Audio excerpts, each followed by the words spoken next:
ஏசாயா தீர்க்கதரிசன புஸ்தகம் 60ஆம் அதிகாரம் 1ஆம் வசனம்.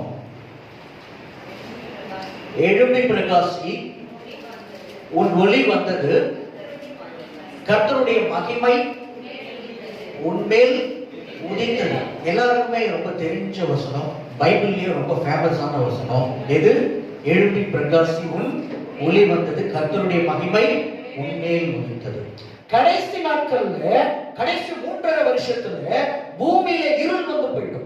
சில வசனங்கள் வாசிக்கலாம். யோவேல் தீர்க்கதரிசன புஸ்தகம் 2ஆம் அதிகாரம் 31 மற்றும் 32ஆம் வசனங்கள். 2, 31, 32. கர்த்தருடைய பெரிதும் பயங்கரமான நாள் வரும் முன்னே சூரியன் இருளாகவும் சந்திரன் இரத்தமாகவும் மாறும். அப்பொழுது அவன் ரட்சிக்கப்படுவான். நல்ல கவனிங்க. கர்த்தருடைய நாள் என்பது பகிரங்க வருகை. நல்ல மைண்ட்ல வச்சுக்கோங்க. இனிமே கர்த்தருடைய நாள் வச்சா வாசிச்ச என்ன ஞாபகம் வரணும்? பகிரங்க வருகை. இந்த பகிரங்க வருகை சம்பவிப்பதற்கு முன்னால சூரியன் எப்படி மாறுமா? சூரியன் இருளா மாறும். சந்திரன் தான் என்னவா மாறும்? ரத்தமாய் மாறும். இணைவசனம் ஒன்று வாசிக்கலாம். மத்தேயு சுவிசேஷ புத்தகம் 24ஆம் அதிகாரம் 29ஆம் வசனம். 24, 29. மத்தேயு. அந்நாட்களில் உபத்திரவம் முடிந்தவுடனே சூரியன் அந்தகாரப்படும், சந்திரன் ஒளியை கொடாதிருக்கும், நட்சத்திரங்கள் வானத்தில் இருந்து விழும், வானத்தின் சத்துவங்கள் அசைக்கப்படும். இது இணைவசனம். இன்னொரு இணைவசனம் வெளிப்படுத்தின விசேஷம் 6ஆம் அதிகாரம் 12ஆம் வசனம். 6:12 வெளிப்படுத்தின விசேஷம். அவர் 6ஆம் முத்திரையை உடைக்க கண்டேன். இதோ பூமி மிகவும் அதிர்ந்தது. சூரியன் கருப்பு கம்பளியை போல கருத்தது. சந்திரன் ரத்தம் போலாயிற்று. கர்த்தருடைய நாள் என்கிற பகிரங்க வருகை நிகழ்வதற்கு முன்னால சூரியன் இருளாய் மாறும் ஒரு வசனம் சொல்லுது. சூரியன் கருத்த கம்பளியாய் மாறும் இன்னொரு வசனம் சொல்லுது. வார்த்தை தான் வேற. கருப்பு இருள் எல்லாமே ஒண்ணுதான். இன்னொரு வசனம் சொல்லுது சந்திரன் ரத்தமாய் மாறும், சந்திரன் ஒளியை கொடாதிருக்கும். இப்படி வார்த்தைகளில் வித்தியாசம். ஆக மொத்தம் நாம பார்த்தோம். எதுல பார்த்தோம்? 60:2 பார்த்தோம். இதோ இருள் பூமியையும் காரிருள் ஜனங்களையும் மூடும். எங்க? இஸ்ரவேல் தேசம் தவிர்த்து எல்லா தேசத்தின் மேலும் இருள் மூடும். காரிருள் ஜனங்களை மூடிடும். ஏன்? 2 விளக்கு தான் வானத்துல இருக்கு. ஒண்ணு சூரியன், இன்னொன்னு சந்திரன். பகல்ல சூரியன் ஒளி கொடுக்காது, இரவுல சந்திரன் ஒளி கொடுக்காது. 2 விளக்குகளையும் கர்த்தர் இருளாக்குகிறதுனாலே பூமி முழுவதும் இருள் காரிருள் சூழ்ந்து கொள்ளும். ஆனால் உண்மையில் கர்த்தர் ஒளிர்வார். யார் பார்த்து கர்த்தர் சொல்றாரு? இஸ்ரவேல் தேசத்தை பார்த்து சொல்லுகிறார். அன்றைக்கு எகிப்து தேசத்திலே இந்த மக்கள் அடிமைகளாய் இருந்த பொழுது இஸ்ரவேல் மக்கள் வாழ்கிற பகுதியில ஒளி இருந்துச்சு, வெளிச்சம் இருந்துச்சு. ஆனா எகிப்தியர் வாழ்ந்த பகுதியிலே இருள் இருந்தது. ஒரே தேசத்துக்குள்ள குறிப்பிட்ட 2 பகுதிகளிலே கர்த்தர் தம்முடைய வித்தியாசத்தை உண்டு பண்ணினார். அதே போல உலகம் என்பது எகிப்தை குறிக்கிறது, இஸ்ரவேல் என்பது சபையை குறிக்கிறது.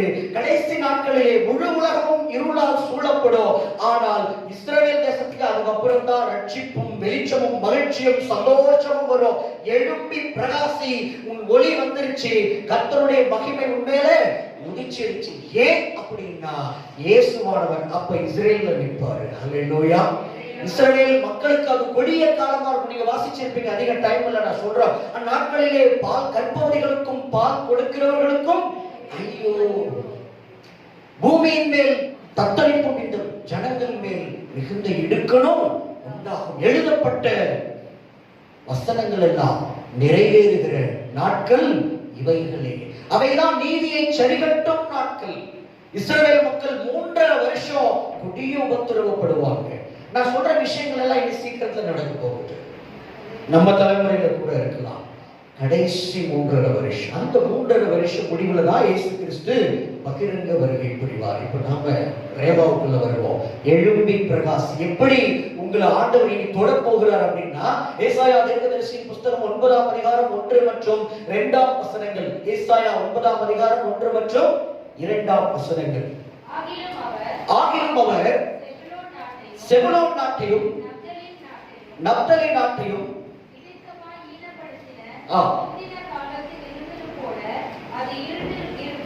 ஒரு பின்னாடி ஒரு ஹிஸ்டரி இருக்கு, அழகான ஹிஸ்டரி. என்ன தெரியுமா?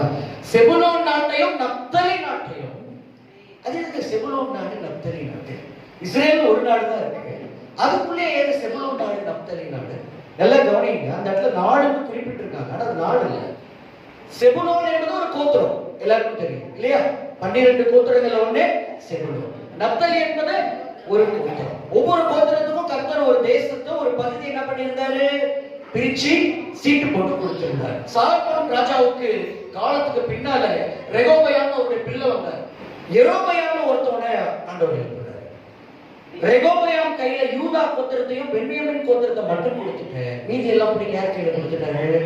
யெரொபெயாம் கையில கொடுத்துட்டாரு. இந்த பெயாம் வந்து நம்மள நல்லா குழப்பம், ரெகோபயாம் யெரொபெயாம் ரெண்டுமே கன்ஃபியூஸா இருக்கு அப்படின்னு சொல்லிட்டு. ஓகே, அப்போ பிரிச்சு கொடுத்ததுக்கு அப்புறம் அது இஸ்ரவேல் சாம்ராஜ்யம் ஆயிடுச்சு. எது?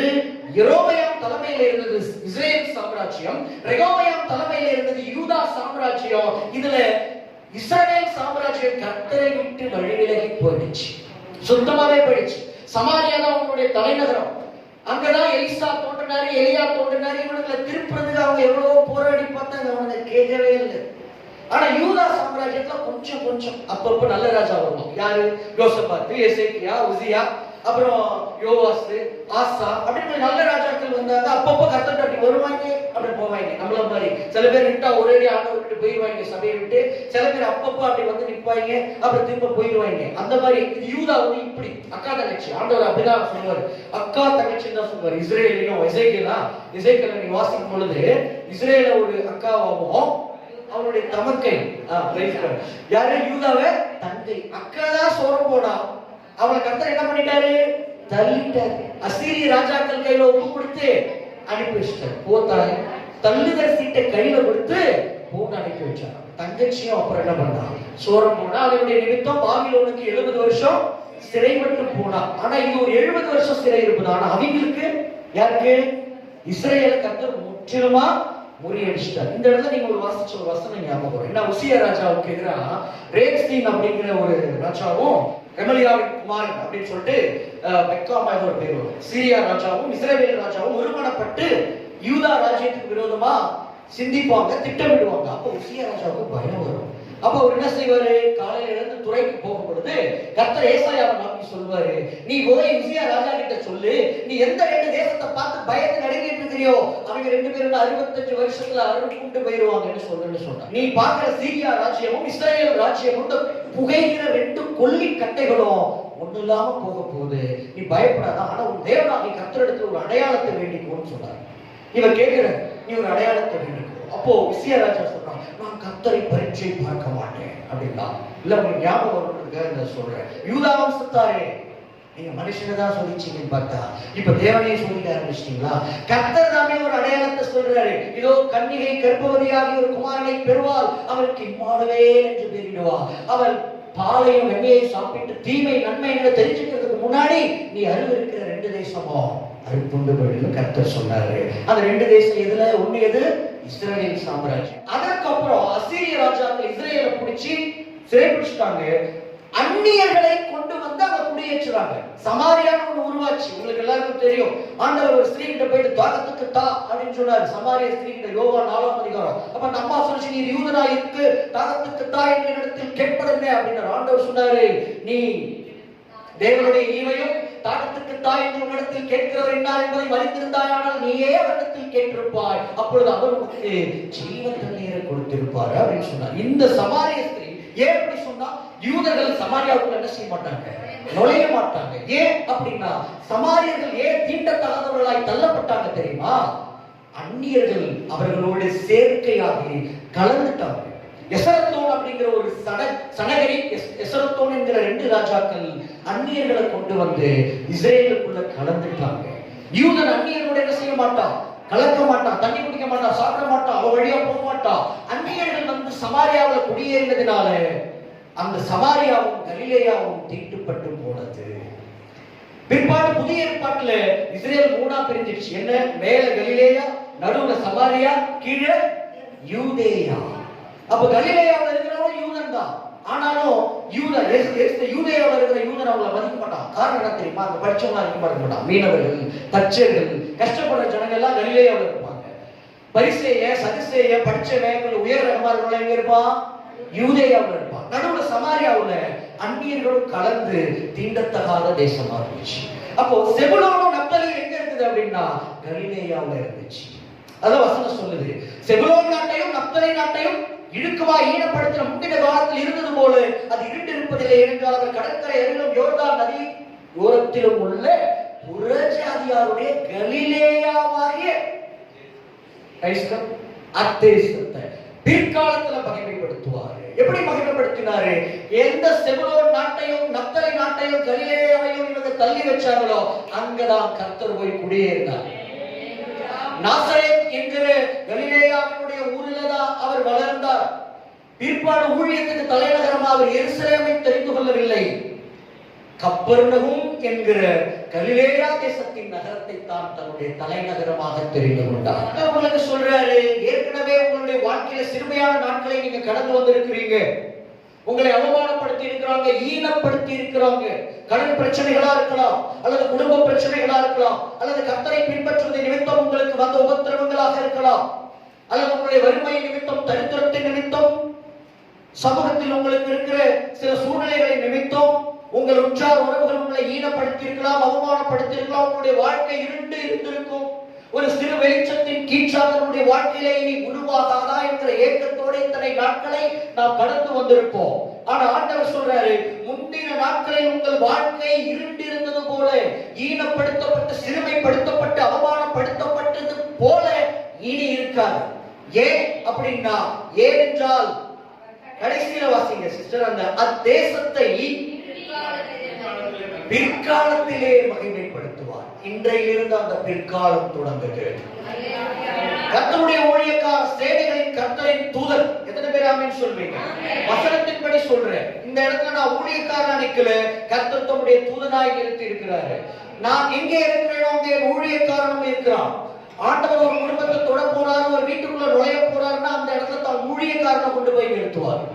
ஏன் அப்படின்னா, தான் வந்ததின் அடையாளமாக உருவத்தை, ஒரு முகத்தை நிறுத்தணும். அதுதான் சத்தியத்தினுடைய அடையாளம். அல்லேலூயா. ஆண்டவர் உள்ள வந்துட்டாருன்னு அர்த்தம்.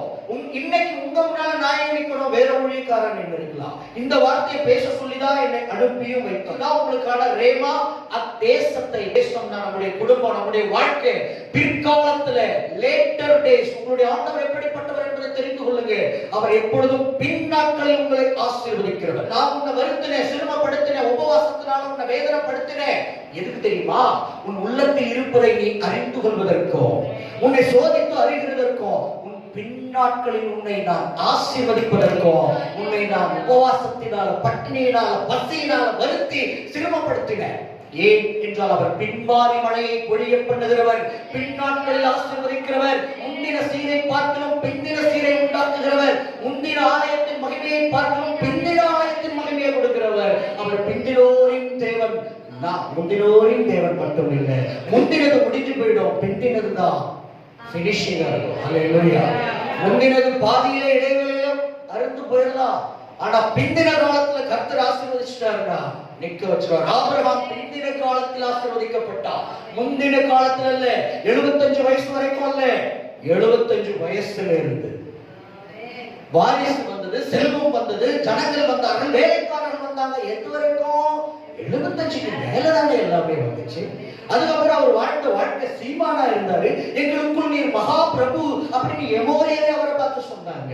சொந்து போயிடாதீங்க, இத்தனை வயசு ஆயிடுச்சு, இவ்வளவு நாட்களை கடந்து வந்துட்டோம். எந்த ஆசீர்வாதம் உங்கள், எத்தனை உபவாசம், எத்தனை கண்ணீர், எத்தனை காத்திருப்பு, எத்தனை சபை கூடி வருவர்கள், ஆராதனை, துதி, ஸ்தோத்திரம், 1000 ஸ்தோத்திரங்களில் ஒன்று நடக்கலாண்டவர். பேசாம சபையை விட்டு நின்றுடலாமா, இந்த கிறிஸ்துவை விட்டு விலகி போயிடலாமா, பல சிந்தனை உங்க மனசுல வந்து இருக்கலாம்.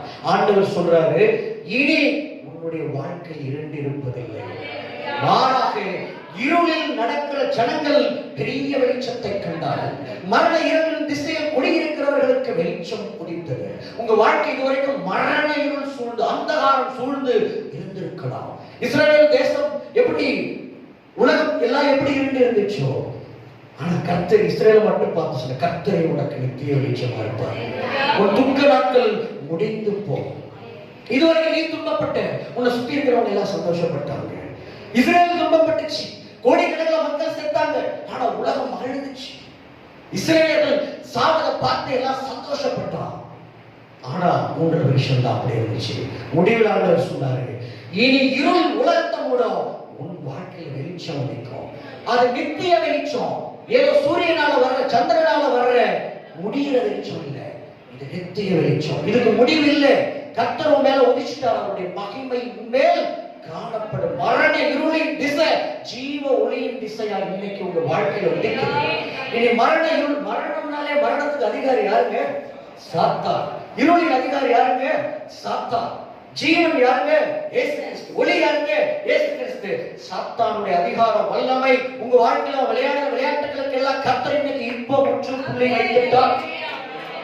இங்க முற்றுப்புள்ளிக்கு பக்கத்துல ஒரு கமா போட்டு ஜீவ ஒளியை பிரகாசிக்க பண்ணி உங்களுடைய வாழ்க்கையை பார்த்து ஆண்டவர் இன்னைக்கு சொல்றாரு, எழும்பி பிரகாசி, arise and shine.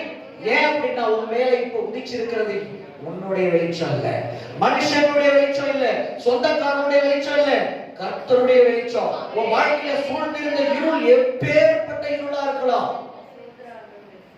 அது எந்த லைட்டு போட்டும் போகாத இருக்கா இருக்கேன் பாஸ்டர் அப்படின்னா, அப்படி எப்படி எந்த லைட்டு போட்டாலும் போகாத இருளெல்லாம் அகற்றுறதுதான் நம்ம ஆண்டவருடைய வெளிச்சம் இல்ல. மரண இருளின் தான் இருக்கிறதுல கொடுமையான இருள் இல்ல, அந்த இருளையே கர்த்தர் நீங்க உங்க வாழ்க்கையை விட்டு எடுக்கிறாரு.